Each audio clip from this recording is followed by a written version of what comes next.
खुलुमबाय आं जनालि बर' गोजोन फुंबिलिनि बयनिसिमबो गाहाम हामलायनायखौ जासिहरनाय थाबाय।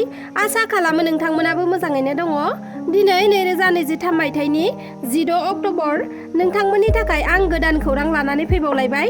अन्नानै नोंथांमोना खौरांखौ जोबजासे नायलांगोन होननानै मिजिंथिबाय। आसाम सरकारा उन्दै बैसोआव हाबा खालामनायखौ होबथानो थाखाय गोरा नेमखान्थि एबा आयेन खालामनानै उन्दै हिन्जाव हाबा खालामग्राफोरखौ गोबां हमबाय थानाय समावनो मिथिखानानै आरो ससियेल मिडियाफोराव आसाम पुलिसफोरा हमबाय थानायखौ नुखासेयावबो मुंदांखा सुकुर आलीया उन्दै हिन्जाव हाबा खालामना हमजालायबाय। मोसौ बेदर लाबोनायनि दायाव हमजानानै 21 सान जेलाव थानानै गबोनायनि उनाव दायो आरोबाव उन्दै बैसोनि सिख्लाखौ हाबा खालामनो थांनानै सानै बिदाजों लोगोसे सुकुर आलीया सन्तलिब थानानि पुलिसजों थांनाय सुकुरबारखालि हमजायो आरो जोबथेसालियाव जोबनानै दोनजाबाय। सुलुङाव फोरमायनाय बादिब्ला बिथांमोना पक्स' आयेननि गेजेरजों जेलनि आलासि जाहैबाय। गिलु बालु अर खामदों। गंसे बास आरो अट' रिक्सानि गेजेराव सौग्रावलायनानै अर खामनायाव सानै सुबुङा जिउ गोमानांगौ जादों। केरालानि काटिरुराव गंसे अट' गारियाव हरखाबै गंसे बास गारिया सौग्रावफैनायाव अट' गारिया अर जोंखांनानै सानै सुबुङा थैनो गोनां जादों। थैनाय सानै सुबुंनि मुङा जाबाय आबिलास 37 बोसोर बैसोनि आरो साइजेस 36 बोसोर बैसोनि।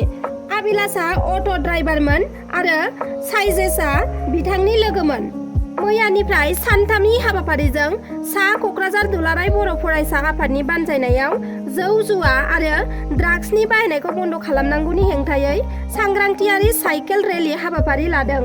बे हाबाफारिखौ मैया फुंबिलियाव क'क्राझार तितागुरि गोजौ फरायसालिनि लांगोनानिफ्राय जागायो। बे हाबाफारिखौ तितागुरि गोजौ फरायसालिनि गाहाय फोरोंगिरि कनसायन बसुमतारिया बेखेवनानै होयो आरो बे हाबाफारियाव क'क्राझार जिल्ला एबसुनि मावथिफोरजों लोगोसे सा क'क्राझार दख'रा दुलाराय बर' फरायसा आफादनि गुबुन बिफाननि मावथिफोरा 15, 16 आरो 17 खालारसिम सानथामनि हाबाफारिजों सा क'क्राझार ओनसोलनि गं 103 गामियाव हाबलांनानै 17 अक्ट'बर खालारखालि आवदां बाजाराव जोबथाहैगोन होननानै मिथिना मोन्दों। सासे इउटुबारखौ बुथारनानै गालांदों।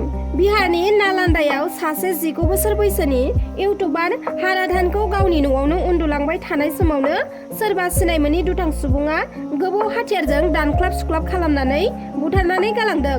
दानख्लाबनाय गोबौ हाथियारखौबो बुथारखांना गारना गालांदों। हाराधानआ इउटुब सालायनायजों लोगोसे फोरोंगिरि महरै टिउसनबो लायोमोन।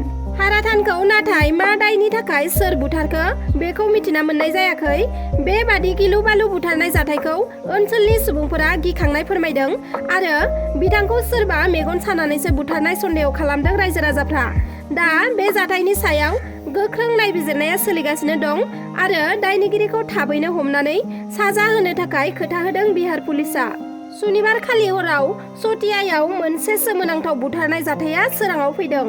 जौ फाग्ला फिसाया गावनि बिसिखौनो देगारजों सुथारदों। सटियानि दायनापुखुरि गामियाव जादों बे जाथाया। मिथिना मोननाय बादिब्ला बे बुथारनाय जाथाया बर' समाजावनो जादों। जौ फाग्ला फिसाया गावनि बिसिखौ गोबौ देगारजों सुथारदों।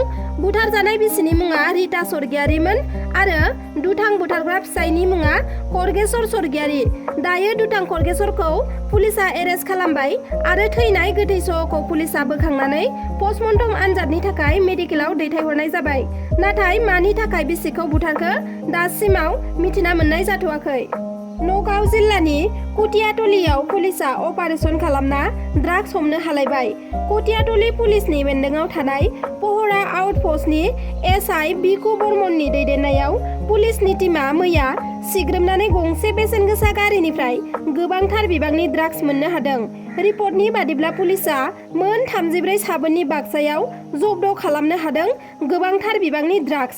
स्रोदै खौरां मोननानै पुलिसआ 36 नं राजालामायाव सिग्रोमनानै AS 02AK2848 नाम्बारनि गारियाव हमनो हादों गोबां बिबांनि ड्राग्स।